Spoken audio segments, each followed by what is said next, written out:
Harga gas AS cetak rekor tertinggi dalam 14 tahun. Harga gas alam Amerika Serikat meroket ke tertinggi sejak 2008. Lonjakan terjadi bahkan mengancam industri migas secara keseluruhan di tengah harga BBM yang tengah mengalami penurunan di tingkat SPBU. Mengutip dari CNN, harga gas dalam berjangka melonjak 7% pada hari Selasa ditutup pada $9,33 per juta British Thermal Unit atau BTU. Ini menjadi harga penutupan tertinggi sejak 1 Agustus 2008. Meskipun kenaikan harga gas alam berjangka sempat sedikit mereda pada hari Rabu, mereka tetap naik sekitar 70% sejak akhir Juni. Peningkatan harga salah satu dipicu meningkatnya permintaan gas alam untuk keperluan operasional pendingin ruangan di tengah musim panas yang melanda AS. Celakanya, permintaan gas tak kunjung reda, meski suhu udara menurun begitu memasuki musim gugur dan musim dingin. Maklum saja, gas alam tidak hanya merupakan sumber bahan utama untuk jaringan listrik tetapi juga merupakan cara penting populer untuk memanaskan rumah di Amerika. Rob Tamel, seorang manajer portofolio senior di Torchside Capital Affairs, mengungkapkan bahwa semuanya bertanggung jawab pada cuaca. Itu bisa menjadi musim dingin yang menantang. Kenaikan harga gas alam di AS juga turut dipengaruhi oleh kondisi global khususnya di Eropa. Imbas krisis tersebut, Uni Eropa telah dipaksa untuk menyusun rencana pembagian jatah gas alam. Menurut Presiden Lipo Oil Association Andy Lipo, kini harga gas alam Eropa diperpandang pada tingkat yang setara sekitar $70 per juta barel. Itu kira-kira 7 kali lebih tinggi di harga di Amerika Serikat. Analis juga mengatakan kalau krisis gas alam Eropa tersebut berkontribusi terhadap gas alam yang lebih tinggi di Amerika. Harga global yang lebih tinggi mengalir ke AS. Amerika telah meningkatkan ekspor dan gas alam cair ke Eropa dalam upaya untuk mengurangi dampak hilangnya gas Rusia. Tapi krisis di Eropa bukan satu-satunya masalah.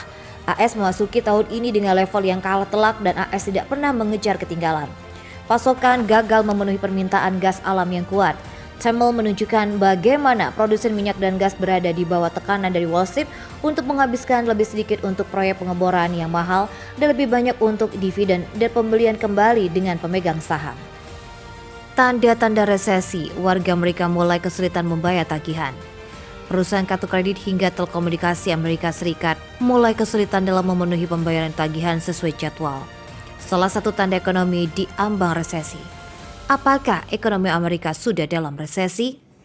Perdebatan ini muncul di antara para bankir bank sentral, investor, ekonom hingga politisi. Namun satu hal yang mulai terlihat jelas adalah beberapa konsultan konsumen, terutama yang kurang makmur, mulai kesulitan membayar tagihan mereka tepat waktu. Mengutip CNN, data dari perusahaan kartu kredit dan operator Nick Cable minggu ini menyoroti tanda peringatan itu pada 21 Juli 2022 yang lalu. Raksasa kartu kredit di cover dan Capital One mencatat pendapatan kuartalan yang lebih rendah dari ekspektasi analis saham mereka jatuh dalam berita tersebut. Tingkat tunggakan naik sedikit dan kedua bank juga meningkatkan cadangan mereka untuk kerugian kredit di masa depan. Sebuah langkah peringatan yang menunjukkan kekhawatiran tentang arah ekonomi selama beberapa bulan ke depan. Banyak faktor makro yang berperan. Inflasi melonjak tinggi, sedangkan kenaikan suku bunga The Federal Reserve yang bertujuan mengendalikan harga masih membutuhkan waktu untuk mendapatkan efek yang diinginkan. Tingkat suku bunga yang lebih tinggi pada akhirnya dapat memperlambat perekonomian. Tantangan besar bagi konsumen adalah inflasi harga dan suku bunga yang lebih tinggi. Firebank juga menegaskan suku bunga lebih tinggi juga kemungkinan akan meningkatkan biaya yang harus dikeluarkan konsumen untuk membayar bunga atas tagihan bulanan mereka. Perusahaan telekomunikasi AT&T mengatakan dalam laporan pendapatannya bahwa banyak pelanggaran pasca bayar yang membuat tagihan bulanan mereka lebih lambat. CEO AT&T John Skey melihat peningkatan kredit macet menjadi lebih tinggi dari tingkat pra-pandemi. Namun Skey masih berharap pelanggaran akan membayar tagihan mereka. Meskipun sedikit kurang tepat waktu, Kepala Keuangan perusahaan Pascal meyakinkan para analis bahwa AT&T tidak khawatir dengan hal itu. Saingan Verizon yang melaporkan pendapatan Jumat bahkan menurunkan prospeknya untuk tahun ini seperti AT&T juga melihat beberapa pelanggaran mulai kesulitan membayar tagihan. Inflasi jelas berdampak pada perilaku konsumen, anggaran konsumen menjadi lebih ketat.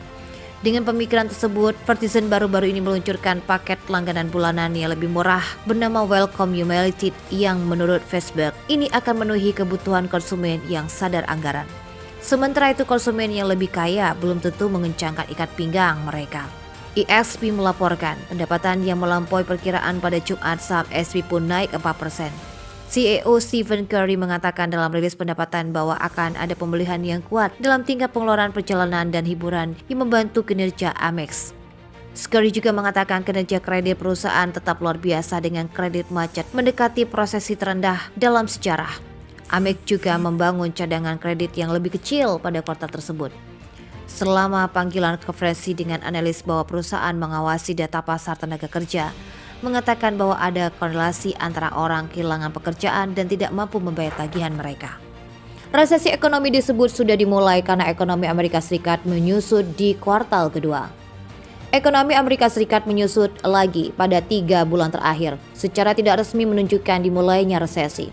Departemen Perdagangan mengumumkan Kamis lalu bahwa produk domestik bruto atau PDB, sebuah tolak ukur untuk harga barang dan jasa, menurun pada tingkat tahunan 0,9%. Dalam kuartal kedua setelah jatuh di tingkat 1,6% pada 3 bulan pertama. Melansir The Guardian, berita buruk ini akan menjadi tantangan besar untuk administrasi Biden yang mempersiapkan pemilihan periode tengah. Pejabat Gedung Putin telah mencoba menyangkal pembicaraan resesi, berargumen bahwa banyak bagian ekonomi tetap kuat. Tingkat pertumbuhan sangat kontras dengan peningkatan tahunan 6,9% yang kuat dalam PDB yang tercatat dalam kuartal terakhir 2021. Ketika ekonomi bangkit kembali dari penutupan COVID. Perubahan di lingkungan ekonomi tercermin dalam laporan PDB. Pengeluaran konsumen pendorong terbesar ekonomi melambat selama kuartal ini, tetapi tetap positif naik 1% secara tahunan. Investasi tetap residensial atau konstruksi rumah turun 14% setiap tahun dan persediaan bisnis yang melambat. Barang-barang yang diproduksi tetapi belum dijual oleh bisnis menyeret turun angka PDB. Sementara angka PDB akan berperan dalam keputusan akhir NBER, ia juga melihat faktor ekonomi yang lebih luas, termasuk pasar pekerjaan dan sepertinya tidak akan segera memberikan keputusannya. Alde Hunter, seorang ekonomis senior AS di Capital Economics mengungkapkan penurunan tahunan 0,9% dalam PDB pada kuartal kedua mengecewakan tetapi tidak berarti ekonomi berada dalam resesi. Detailnya menunjukkan bahwa tingkat yang lebih tinggi dan inflasi yang melonjak membebani pemerintahan yang mendasarnya.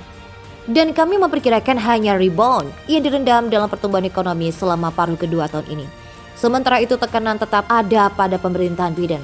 Survei kepercayaan konsumen turun karena kekhawatiran resesi tumbuh dan angka jejak pendapat keseluruhan dan persetujuan ekonomi Joe Biden berada di tingkat terendah kepresidenan.